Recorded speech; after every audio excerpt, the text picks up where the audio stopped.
Bismillahirrahmanirrahim. Dear students, I hope and pray that you all are safe and fine. As you all know that we are studying money, banking and finance, and in this respect we have covered a lot of topics now, and I am sure that you would have made better concepts that how banks and financial markets actually work. In this regard, today we will be talking about the central bank. It will be approximately the second last topic of your scheme of studies, and in the last we will be studying about the different specialized institutions, and today we'll talk about the central bank. So let's start. Firstly, let me tell you the origin of the central bank.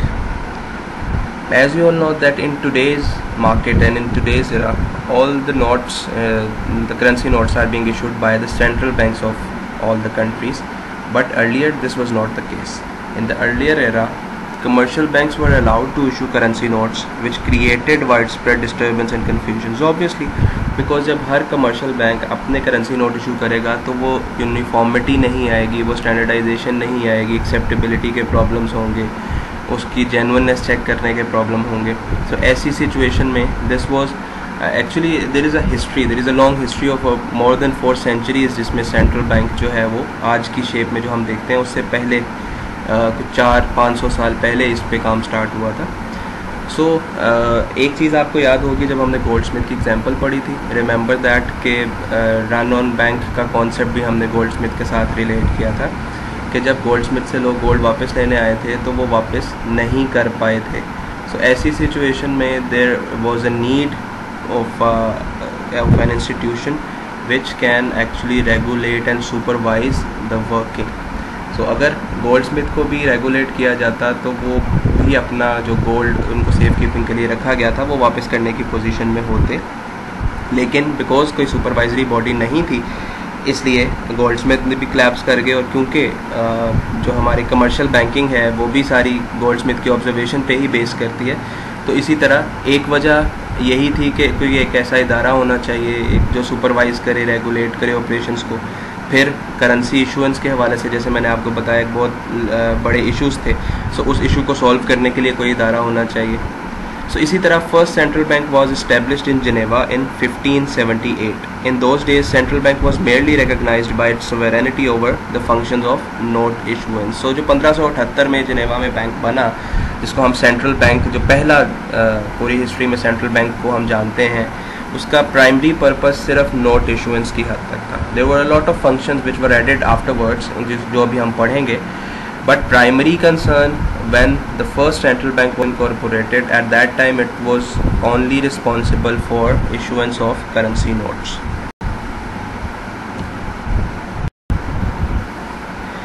At later stage, Riksbank of Sweden was established in 1661, then Bank of England in 1694, Bank of France 1800, Bank of Netherlands in 1814, Bank of Austria in 1817, and there were a lot of banks then which were created after this era. So primary work was started in 1920. As you all know that we had First World War from 1914 to 18. So it was until 1920 that the need of a central bank characterized by many special functions and powers were strongly realized. अब जब वो world bank की वजह से एक great depression में चली गई पूरी दुनिया की इकोनॉमी या एक पूरी दुनिया के ऊपर, क्योंकि बहुत सारे मुल्क तबाह हो गए या जो प्राइमरी सोर्सेज थे वो ग्रोथ की बजाय वॉर पे लग गए. सो ऐसी सिचुएशन में जब वॉर एंड हुई और जब उसके इम्पैक्ट आना शुरू हुए, that was a very wide spread problems. और उसी वर्ल्ड वॉर के बाद जब दुनिया फेल हो गई, दुनिया की इकोनॉमी फेल हो गई, ग्रेट डिप्रेशन से मतलब जॉब्स नहीं थी, खाने को नहीं था, कहत था, देन और बैंक रन्स भी बहुत है क्योंकि जिन लोगों ने पैसा जमा करवाया था वो पैसा वापस निकलवाने आ गए. सो बैंक भी कोलैप्स कर रहे थे, बैंकरप्ट हो रहे थे, इंसॉल्वेंट हो रहे थे. So there were the bank runs and many other panics. There was widespread monetary and fiscal defaults and series of problems. अब आप देख सकते हैं कि अगर एक बैंक कोलैप्स करता है तो बहुत सारे इदारे उसके साथ लिंक्ड होते हैं, वो भी कोलैप्स कर जाएंगे. सिमिलरली अगर अनएम्प्लॉयमेंट है तो मुल्क के अंदर आप देखते हैं कि अनएम्प्लॉयमेंट की वजह से लोगों के पास जब रोज़गार नहीं होता तो फिर मार्केट की डिमांड भी कम हो जाती है, क्योंकि लोगों के पास पैसा ही नहीं है खरीदने के लिए। कहत, गुर्बत और भूख वो एक अलग चीज़ है, बट इकॉनमी के लिए भी साथ साथ आप देखें तो डिमांड क्रिएट नहीं हो रही। जब डिमांड क्रिएट नहीं हो रही तो प्रोडक्शन क्रिएट नहीं हो पाएगी, क्योंकि प्रोडक्शन करके क्या करेंगे जब कोई सेल ही नहीं करेगा या कोई बाय ही नहीं करेगा। सो ऐसी सिचुएशन में एक सर्कुलर इश्यूज़ निकलेंगे और बहुत लंबे चौड़े प्रॉब्लम्स निकलेंगे, जिसकी वजह से फिर सेंट्रल बैंकिंग की जो इम्पोर्टेंस है वो और ज़्यादा हो गई। सो इन सारे प्रॉब्लम्स के सॉल्यूशंस के लिए there was a conference which was held in Brussels in 1920। So 1920 में तमाम जो कंसर्न कंट्रीज़ थे उनके साथ एक कॉन्फ्रेंस अरेंज की गई, और जिसमें कुछ सॉल्यूशंस या कुछ चीज़ों को आइडेंटिफाई किया गया। And then it was also decided to avoid such problems in future, and it was decided that every country must set up its own central bank to perform specialized functions and exercise special rights and powers. So वो special rights and powers क्या थे, वो functions क्या थे, वो भी हम अभी next slides में पढ़ेंगे। But it was decided in 1920 कि हर मुल्क जो है वो एक अपना सेंट्रल बैंक क्रिएट करे, ताकि वो अपने मुल्क की इकोनॉमी को बेहतर समझे, वो कितने नोट इशू किए जा सकते हैं, मॉनेटरी सिचुएशन क्या है, फिस्कल डेफिसिट्स कितने हैं, कैसे आप अपने मुल्क की ग्रोथ या इकोनॉमी को बेहतर कर सकते हैं। सो ये सारी सिचुएशन के लिए there should be an institution which would act as a central bank to that country. So we can say that in 1920 it was actually realized कि एक सेंट्रल बैंक मैंडेटरी है हर मुल्क के लिए, उसकी ग्रोथ के लिए, उसको स्टेबलाइज करने के लिए, उसकी फाइनेंशियल पोजीशन को स्ट्रॉन्ग करने के लिए। So now we come the proper concept or the definitions of central bank.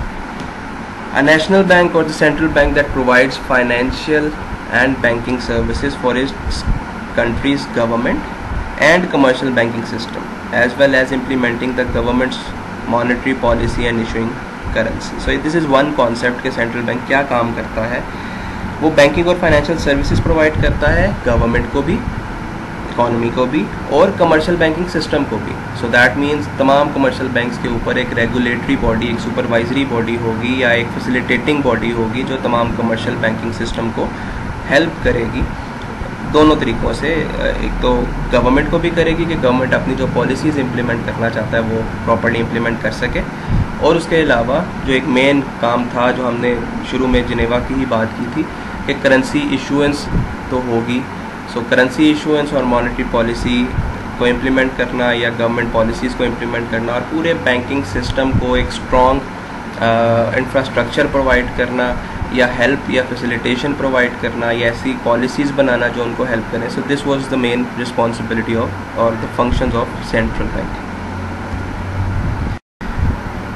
इसी तरह प्रोफेसर डिकॉक जो हमें बताते हैं सेंट्रल बैंक की डेफिनेशन की, that is the guiding principle of the central bank is that it should act only in the public interest for the welfare of the country as a whole and without regard to profits as a primary consideration. So हम professor de Kock ये कहते हैं कि central bank का जो main काम है वो है पब्लिक इंटरेस्ट में। अब आप देखें ना बैंक का काम क्या है, बैंक क्या करता है कि लोगों से या पब्लिक से बोरो करता है डिपॉजिट की शक्ल में और उसको लेंड करता है आगे फर्दर। सो इसका मतलब है बहुत बड़ा स्टेक जनरल पब्लिक का या डिपॉजिट होल्डर्स का मौजूद है। सो उनके इंटरेस्ट को सेव करना, वो कैसे सेव किया जा सकता है, जब कमर्शियल बैंक को सुपरवाइज़ किया जाए, उनके ऊपर कुछ बाउंड्रीज़ रखी जाएँ कि पैसा जो आप डिपॉजिट होल्डर से ले रहे हैं उसको कहाँ कहाँ इन्वेस्ट किया जा सकता है, कैसे इन्वेस्ट किया जा सकता है, कितना रिस्क लिया जा सकता है। सो इस तरीके से as per the professor de Kock कहते हैं कि जी सेंट्रल बैंक जो है उसका काम पब्लिक इंटरेस्ट को सेव करना है, और उसके साथ साथ मुल्क और इकोनॉमी भी उससे बेहतर होनी चाहिए। और प्राइमरी कंसर्न जो है सेंट्रल बैंक का, that should not be profit. Profit हो जाए वो that is a separate thing, but the primary concern should be of the welfare of public interest, welfare of economy, boost and grow economy and not the profit.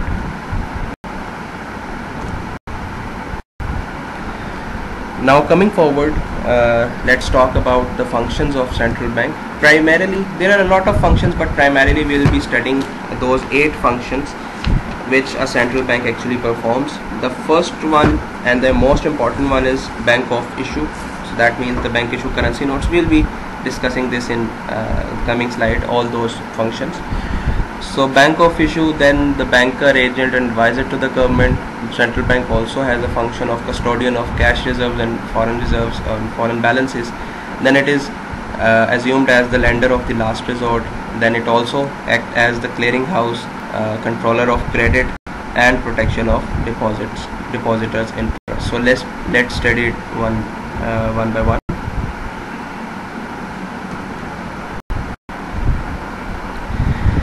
So bank of issue means the central bank nowadays has the monopoly of note issue in every country. The currency notes printed and issued by the central bank are declared unlimited legal tender throughout the country. So जो note issuance है वो पूरी दुनिया में हर मुल्क का एक central bank जो है वो इशू करता है. उसके बहुत से फ़ायदे हैं, या आप कह सकते हैं कि बहुत सारी वजूहात थी जिसकी वजह से सेंट्रल बैंक को एक फंक्शन दिया गया. So the first advantage of the bank issue और the note issue by the central bank is uniformity. कि जब एक ही इदारा तमाम नोट्स इशू करेगा तो जो उसके डिज़ाइन में, उसके क्वालिटी में, या आप कह सकते हैं कि जो भी नोट आपके पास करेंसी नोट है वो एक यूनिफॉर्म कंडीशन में होगा, सिमिलर कंडीशन में होगा. Number one. सो जब सिमिलर कंडीशन में होगा तो हम कह सकते हैं people's confidence in the currency is maintained. That means कि किसी को ये शक नहीं है कि ये जेली है या ये फेक है या ये फोर्ज्ड है. सो उसको एक्सेप्टेबिलिटी में भी प्रॉब्लम नहीं होगी उस नोट की, और उस नोट की जेन्युइननेस कंफर्म करना भी कंपैरेटिवली इजी होगा. मैं ये नहीं कह रहा कि सेंट्रल बैंक से इशू किया गया नोट 100% जेन्युइन, उसको सिर्फ इशू कर देने से ही हमें उसकी जेन्युइननेस का पता चल जाता है. As you all know that there are multiple people और ऑर्गेनाइजेशंस जो ऑब्वियसली कुछ ब्लैक मनी अर्न करती हैं या किसी ना किसी तरीके से कोई फ्रॉडुलेंट तरीके से पैसा कमाना चाहती हैं, तो मार्केट में या इकोनॉमी में फेक नोट्स भी मौजूद होते हैं. बट जब सेंट्रल बैंक इशू करता है तो उसके साथ बहुत सारे सिक्योरिटी फीचर्स ऐड करता है, पब्लिक को अवेयर करता है, लोगों को बताता है कि इस करेंसी नोट के ये फीचर्स हैं. तो अगर ये फीचर्स हैं that means this note is genuine. So जब एक ही इदारा यानी कि सेंट्रल बैंक वो नोट इशू करेगा then that means the people's confidence in the currency will be maintained. उनको एक्सेप्टेबिलिटी में प्रॉब्लम या हेजिटेशन नहीं होगी. Then it supplies adjusted to demand in the economy. जैसा कि आप पहले पढ़ चुके हैं monetary policy. So monetary policy is one of the most, again it is one of the important function of central bank. कि मार्केट में कितना पैसा हो चुका है, इन्फ्लेशन हो रही है, डिफ्लेशन हो रही है, इन्फ्लेशन की मद में क्या करना है, करेंसी हमने सप्लाई ऑफ मनी को कम करना है, और डिफ्लेशन हो गई है तो मनी सप्लाई को इंक्रीज़ करना है.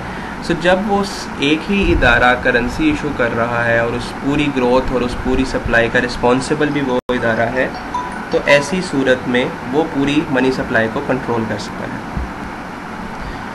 So that means when there is one institution who can control the money supply and that is the central bank, तो एक इकोनॉमी जो फाइनेंशियल सिस्टम है वो बेहतर रहता है. देन इट कंट्रोल्स के कितना पैसा मार्केट में आएगा या आना चाहिए. एंड सिमिलरली एक कमर्शियल बैंक फर्दर कितना लोन एक्सटेंड कर सकता है. तो ये सारी चीज़ें सेंट्रल बैंक अपने कंट्रोल में रखता है, और इसी तरह इकोनॉमी जो है वो बेहतर या ग्रोइंग कंडीशन में रहती है. Then the next function of central bank is banker to the government, agent to the government, advisor to the government. They are somehow interrelated, so that is why I have written it in the same sequence. The central bank operates as the government's banker not only because it is more convenient and economical to the government, but also because of the intimate connection between public finance and monetary affairs. So one by one हम discuss करते हैं कि banker to the government कैसे है. It receives payment on behalf of the government and holds all cash balances of the government. As you all know कि जब tax जो है आप समझें कि जब टैक्स रीपे करना या कोई टैक्स पे करते हैं तो वो भी, या कोई चालान आप देखते हैं पे करते हैं, कोई फ़ाइन, कोई पेनल्टी या कोई गवर्नमेंट रेवेन्यू के हवाले से आपने चीज़ें पे करनी है, तो ये गवर्नमेंट के बिहाफ पे एक बैंकर का रोल प्ले कर रहा होता है. फर्दर जैसे कमर्शियल बैंक जो है वो एक नॉर्मल कंज्यूमर को पैसे दे रहा होता है, कभी डिपॉजिट ले रहा होता है कुछ पब्लिक से और कुछ पब्लिक को जो है वो पैसे दे रहा होता है. सिमिलरली सेंट्रल बैंक गवर्नमेंट के बिहाफ पे एक बैंक का रोल प्ले कर रहा होता है कि बैंक को फाइनेंसिंग भी कर रहा होता है, लोन भी दे रहा होता है, और जो गवर्नमेंट का पैसा है वो भी अपने पास मेंटेन रखता है. सिमिलरली आप देखते हैं कि गवर्नमेंट जॉब्स के बाद कोई पेंशन ग्रेजुटी मिलती है तो सेंट्रल बैंक सिमिलरली उन पैसों को भी कहीं ना कहीं मेंटेन करता है या कर सकता है। और सो इन अदर वर्ड्स जो सेंट्रल बैंक है वो गवर्नमेंट के बिहाफ पे एक बैंकर के तौर पे, जैसे एक नॉर्मल कंज्यूमर के लिए एक कमर्शियल बैंक काम कर रहा होता है, वैसे ही गवर्नमेंट के लिए सेंट्रल बैंक काम कर रहा होता है। Then at the second stage it is also act as agent to the government. It represents government on various economic issues and monetary matters. It also enjoys the responsibility of making all sort of adjustments regarding conversion or redemption of government bonds. अब आप देखें कि बहुत सारे forums पे, बहुत सारे ऐसी जगह जहाँ पे गवर्नमेंट को रिप्रेजेंट करना है, इकोनॉमिक इश्यूज़ को रिप्रेजेंट करना है, वहाँ पे सेंट्रल बैंक मौजूद होता है गवर्नमेंट के बिहाफ पे उसको रिप्रेजेंट करने के लिए। And also in the matters of foreign exchange business and exchange control, central bank act as financial agent of the government. और हम ये भी कह सकते हैं कि एक एजेंट होने के तौर पे it can issue new treasury bills on behalf of the government. As you all know what are treasury bills की गवर्नमेंट जो इशू करती है और उसके बदले में पैसा ले लेती है। सो सेंट्रल बैंक अगेन गवर्नमेंट के बिहाफ पे, जब हम कहते हैं कि गवर्नमेंट के बिहाफ पे, so we are actually talking it is an agent. And lastly, advisor to the government. It also acts as an advisor to the government. From time to time, it advises government on different financial and economic matters such as devaluation, deficit financing, economic planning, development, and fiscal and monetary policy. हम देखते हैं कि बहुत सारे ऐसी जगह, जैसे for example कभी कोई IMF से लोन लेना है या मुख्तलिफ फॉरम्स के ऊपर रिप्रेजेंट करना है, तो सेंट्रल बैंक के कुछ ऑफिशियल साथ होते हैं ताकि वो गवर्नमेंट का काम है डिसीजन मेकिंग करना, पॉलिसी मेकिंग करना, बट वो हम कह सकते हैं कि गवर्नमेंट हर मामले में जो मिनिस्टर्स हैं they are not that expert. So हमें फाइनेंशियल इंस्टीट्यूशंस की हेल्प लेनी पड़ती है because they are specialised institutions. So central bank मुख्तलिफ मौक़ों पे पॉलिसी मेकिंग के वक्त एज एन एडवाइज़र भी काम करता है और गवर्नमेंट उन एडवाइज़र्स की बिहाफ पे फिर पॉलिसी मेकिंग करती है।